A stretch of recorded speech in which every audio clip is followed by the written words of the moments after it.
Good morning friends, আজ 1 June. আজ হচ্ছে জামাই ষষ্ঠী, কিন্তু এবছরে হবে না আমাদের কোনো ষষ্ঠী। কেন হবে না সবটাই তোমাদের জান। চলো, ইনি এতক্ষণ ঢুকেছিল খাটের তলায়, আমি যেই বেরিয়েছি অমনি বেরিয়ে এসছে, আমার সৌভাগ্য।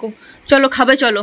আবার পালাচ্ছিল, ধরা হয়েছে, পাকড়াও করা হয়েছে, নাকি এবার খাওয়ানো হবে। দাঁড়াও খাইয়ে দিই। পালিয়েছিল খাটের তলায়। তোল ওকে, টেবিলে তোল। বসা বাবু, বেলা হয়ে গেছে, ওকে খাওয়াই। আম খেতে বলিনি, খাবার নিয়ে আসছি, বসো। কখন বানিয়ে রেখেছি ফুড, খাওয়ার নাম নেই। চলো খাইয়ে দিই। Assistant coming.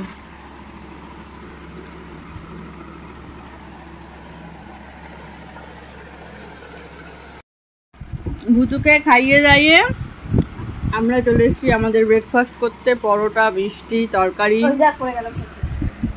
আর হয়ে গেছে। এবার যাবো এরপর রান্না করতে। কোথায় যাচ্ছিস?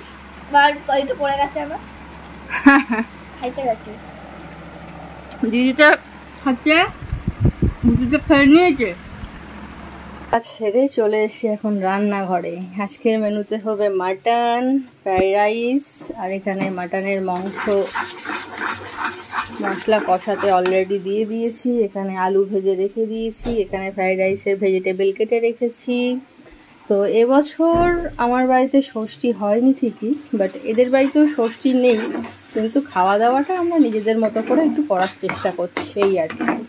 তো একটু বিশেষ অসুবিধার কারণে আমার ও বাড়িতে আজকে ষষ্ঠী হলো না।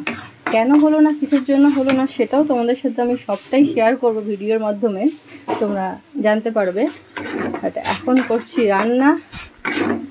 আর সেভাবে মা অবশ্য আসবে একটু পরে, আমি যতটা পারছি করে রাখছি, বাদ বাকিটা মা এসে করবে। এখানে রাইসের জল গরম বসিয়েছি, আর তোমাদের পটলা ভুতু নন্টা পন্টা এখানে বসে রয়েছে, তাই তো। বাবা, দিদি গেছে স্নান করতে, বাবা গেছে মিষ্টি দই আনতে, তাই তো। আর তিতু আসছে। চলো আমি তাড়াতাড়ি ঝপ করে রান্নাটা যতটা পারি করে ফেলি। আর একটু মেঘলা মতো হয়ে রয়েছে, তাই মনে হচ্ছে না বৃষ্টি হবে। ফুটছে, এদিকে মাটন হচ্ছে।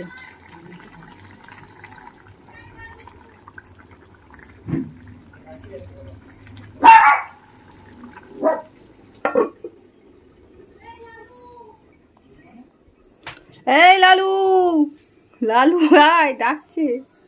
এ লালু, লালু, তুই লালু?